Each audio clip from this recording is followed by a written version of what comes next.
Define किया है BS के मॉडल में कि आपको अब जितनी भी ऑटोमोबाइल कंपनियां उनको एक अपना एमिशन का स्टैंडर्ड डिफाइन करके रखना पड़ेगा। एमिशन का मतलब क्या होता है, वही जो एग्जॉस्ट गैसेस आपके साइलेंसर से बाहर है, उसी को हम लोग टेक्निकल टर्म में बोलते हैं एमिशन। उसको आपको एक स्टैंडर्ड फॉर्म में रखना पड़ेगा कि उसमें हार्मफुल गैसेस जितनी कम से कम हो सके वो इन्वायरमेंट में है, और जितनी यूजफुल या जितनी हार्मफुल गैसेस है वो सब आपके क्या नाम है फिल्टर होके बाहर निकले, या तो क्या नाम है उसकी एनर्जी को आप यूज करें। तो उसी कॉन्सेप्ट पर आया BS6।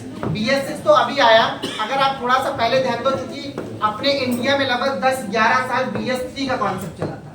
31 मार्च 2017 को इंडियन गवर्नमेंट ने कह दिया कि 31 मार्च 2017 से BS3 की गाड़ियां अपने इंडिया में नहीं बिकी। तो 1 अप्रैल 2017 से जो कंपनियां थी वो क्या की, BS4 मॉडल।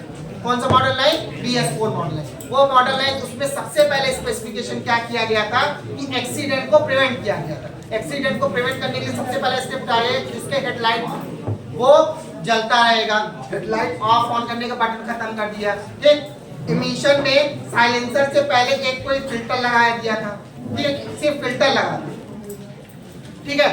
इंजन में जो क्या नाम है सक्शन हो रहा था उसकी क्या नाम है आप कह सकते हो फ्लुएंसी को थोड़ा सा घटा दिया था, ठीक। ऐसे ऐसे BS4 में स्टेप्स उठाए गए। फिर गवर्नमेंट ने एनालाइज किया कि नहीं अभी ये तभी भी हमारे इन्वायरमेंट को पोल्यूट कर रही है, तो फॉरेन से और क्या नाम टेक्नोलॉजी इन्वॉल्व की गई और वहां से कॉन्सेप्ट आया BS6। आपको पता जान के हैरानी होगी, अपने इंडिया में BS3 आया, BS4 आया, लेकिन BS5 नहीं है। अपने क्या BS4 से सीधे कहाँ हम लोग आ गए, BS6 का, क्योंकि जो फॉरेन कंट्रीज है वो BS6 से भी आगे पे काम कर रही है, हम उनसे बहुत पीछे थे। तो इंडियन गवर्नमेंट ने ये स्टेप नहीं, हम BS5 पे जाएंगे, हम डायरेक्ट BS6 पे। अब जब BS6 पे है तो चूंकि कुछ बेसिक इम्प्लीमेंटेशन BS4 में हो चुके थे, लेकिन जो एमिशन का कॉन्सेप्ट आ रहा था उसमें अभी कुछ लूप होल्स बचे थे, कुछ कमियां बची थी। उन कमियों को और हटाने के लिए क्या किया गया, अब आप देखो जितनी भी BS6 गाड़ियां आ रही हैं उसमें जो साइलेंसर लगा होगा, इंजन के एग्जॉस्ट वाल्व और साइलेंसर के बीच में एक कन्वर्टर लगा हुआ है जिसको बोलते हैं कैटालिटिक कन्वर्टर। आप कोई भी नई गाड़ी देखोगे तो साइलेंसर जहां से स्टार्ट होता है उसके आगे देखोगे एक सिलेंडर टाइप का गोला सा साइलेंसर के मुंह से बड़ा लगा होता है, वही क्या होता है, कैटालिटिक कन्वर्टर होता है। वो क्या काम करता है, जो फ्लू गैसेस जितने हार्मफुल गैसेस होते हैं उसको प्रिवेंट करता है और आपके इंजन में वापस देता है, या उनको इस हद तक फिल्टर कर देता है कि इन्वायरमेंट में जाके कम से कम इम्पैक्ट अपना दे सके, ठीक है ना। ये तो ऑटोमोबाइल की बात रही। अब जितनी बड़ी से बड़ी कंपनियां आ रही है ना, वहां पे बॉयलर चलते हैं, कोयला जलते हैं, और आपको पता कोयला जलेगा कितनी गंदी क्या नाम है स्मोक निकलता है। अब इंडियन गवर्नमेंट ने उस पर भी रोक लगा दिया कि अगर आप किसी भी चीज को जला रहे हो तो डायरेक्टली उसका गैस आप इन्वायरमेंट में छोड़ोगे नहीं। जो चिमनी के थ्रू गैसेस बाहर निकलती थी अब वो डायरेक्ट नहीं निकलती, उन गैसेस को भी पहले फिल्टर किया जाता है और फिल्टर गैस को क्या किया जाता है, इन्वायरमेंट डायरेक्ट डिसॉल्व किया जाता है। तो इंडियन गवर्नमेंट स्टेप उठा रही है, ऑटोमोबाइल उठा तो वहां से कहाँ निकल के आएगा, BS6।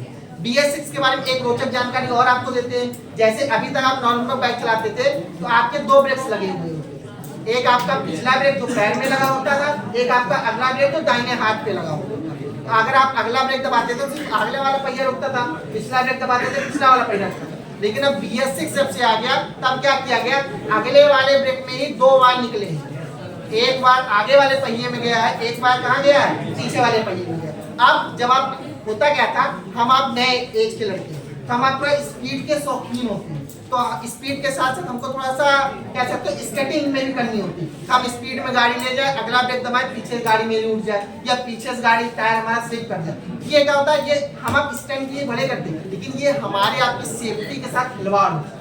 तो इंडियन गवर्नमेंट ने इस पे नहीं, ये चीज अब नहीं हुई। उसने क्या काम किया, अब आप अगले वाले ब्रेक में उन्होंने दो वायर दी, एक आगे वाले पहिए का, एक पीछे वाले पहिए। अब जब आप अगला ब्रेक प्रेस करते हो तो 60% आपका अगला वाला पहिया ब्रेक लेता है और 40% क्या होता है, पिछला वाला पहिया। तो जो आपकी ये स्केटिंग वाली प्रॉब्लम थी इसको उन्होंने क्या कर दिया, मिनिमाइज कर दिया। और ये हमारे रोड सेफ्टी को लेके ये इनिशिएटिव उठाया गया। एक चीज और, अभी मैंने आपको बताया कार्बोरेटर, क्या बताया कार्बोरेटर क्या कॉन्सेप्ट होता है, एयर फ्यूल को मिक्स करना। अब जितनी भी BS6 गाड़ियां आ रही उसमें कार्बोरेटर है ही नहीं, ठीक है ना। इसके अलावा आप देखते होंगे जो पुरानी गाड़ी है तो उसमें आपको रिजर्व का ऑप्शन आता था, मेन का ऑप्शन आता था। आप BS6 में वो भी खत्म कर दिए। आप उसमें minimum amount of fuel maintain रहेगा। हाँ, उस फ्यूल पे आप कुछ दूर चल सकते हो लेकिन बहुत ज्यादा दूर नहीं चल सकते। ऐसा क्यों किया गया? इंजन की लाइफ टाइम को बनाने के लिए। क्योंकि हम आप करते क्या, जब पेट्रोल खत्म हो जाता है चौक ले लिया करते हैं। जो चौक लेने से क्या होता है, जो वायर्स में या जो नलियों में फ्यूल बचा रहता था वो फ्यूल इंजन को ट्रांसफर हो जाता था, तो नलियां क्या हो जाती, सूख जाती। जब सूखेगी तो क्या ड्राइनेस पैदा कर देगी, वहाँ के कुछ मेटल मतलब सूख के बाहर आना शुरू, और वो मेटल इंजन में इन्वॉल्व होंगे तो आपके इंजन में दिक्कतें आना शुरू हो गई। तो इसकी वजह से वो नॉब भी खत्म हो गई। तो ये कुछ मोटा मोटा फीचर्स आपके BS6 में इन्वॉल्व है। बात समझ में आई BS6? चलिए।